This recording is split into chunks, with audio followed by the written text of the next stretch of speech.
The start was about in the middle of the day as we went up north in the bay, and it was a beautiful day, turned into a beautiful evening. Breeze out of the south, spinnaker up, going fast. So it was a beautiful race night for us, and everything was going just the way we wanted it to go.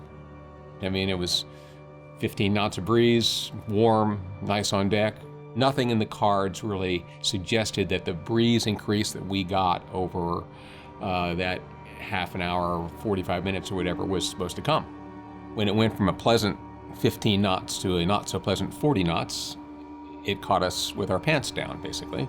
And that's when things got a little out of control.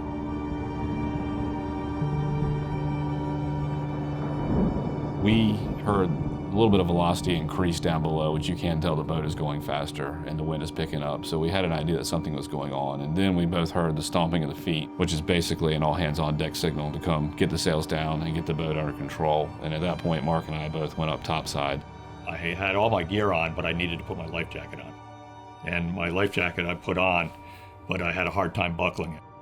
So I tried 2 or 3 times and it didn't get it buckled, but I just felt like the urgency needed me on deck. And so I scrambled up on deck without it buckled.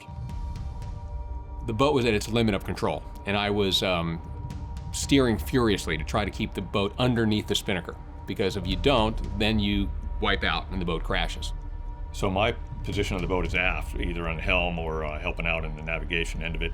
And when I went up, I went all the way out to the back of the boat, and as I reached over for the winch, there was a lot of motion on the helm and I was flung over the side. As soon as I got within a foot of the mast, not very far, only 2 or 3 steps, is when I heard the man overboard call. 2 other crew members who had come on deck saw him go over the side and called man overboard. And frankly, I couldn't believe it.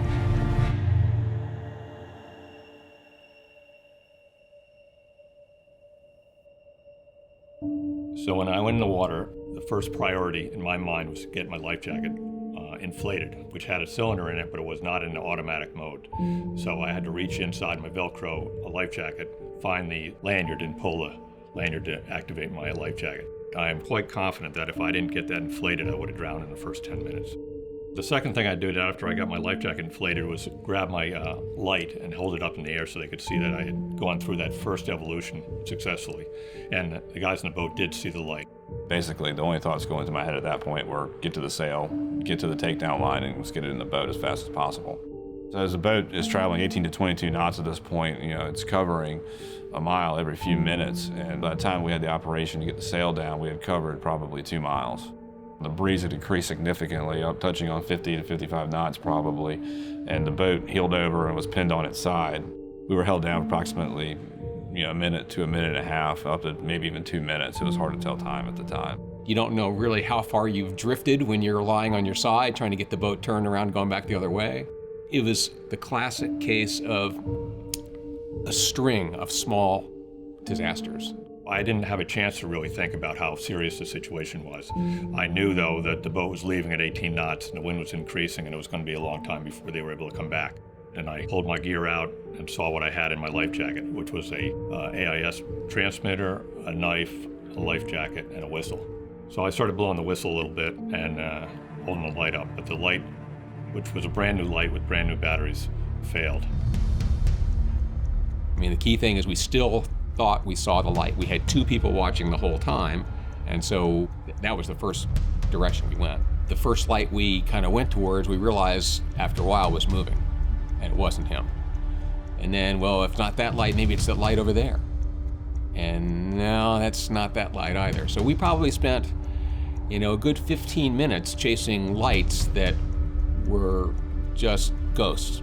And we formulated the best search plan was to head back straight where we came from and try and retrace our steps to get back where we were. Once you get into it and you start heading back that way is when you have time and space in your brain for all the thoughts to creep in. And when you start doing the math of, the chances of success, they're very, very small. Keeping positive and focused in that situation is very, very difficult because you just feel a crushing weight of impossibility basically pushing down on you. I had no illusion that they would be back in the near future. My job was surviving, and that's what I concentrated on. I was worried about going unconscious as the night went on and falling out of my life jacket.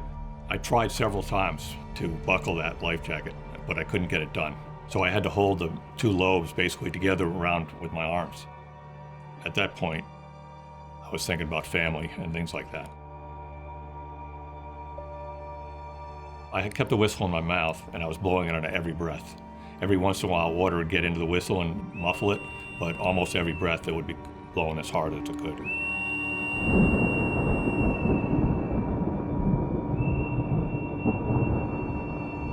You know, somebody said, that, I think I hear a whistle. I said, you don't hear a whistle. You can't hear a whistle out here. It's loud. It's windy.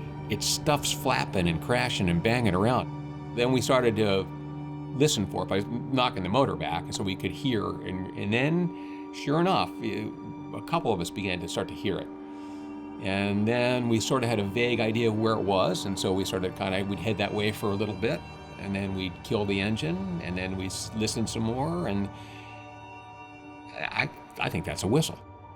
That was finally hope. I saw the light off in the distance, and I started blowing that whistle as hard as I could. So as we approached the area that we were really homing in on Mark's whistle, another boat was coming up, and they actually were able to put a spotlight on Mark. And when he was illuminated, then we really knew that we were going to get him back at that point. When the two boats were converging, Aftershock and Meridian, I kept blowing the whistle because that's all I could do. With all the gear on, boots and foul weather gear, there was no swimming even a few yards. It's tricky to pull a boat alongside somebody in the water, but if you treat it as if you were sailing up to that person, that's usually the best way. And so we basically sailed up to a mooring, effectively, and Mark was the mooring. But once I was able to get my hands on Mark physically, it was an overwhelming relief. It was like a flood that just washed over.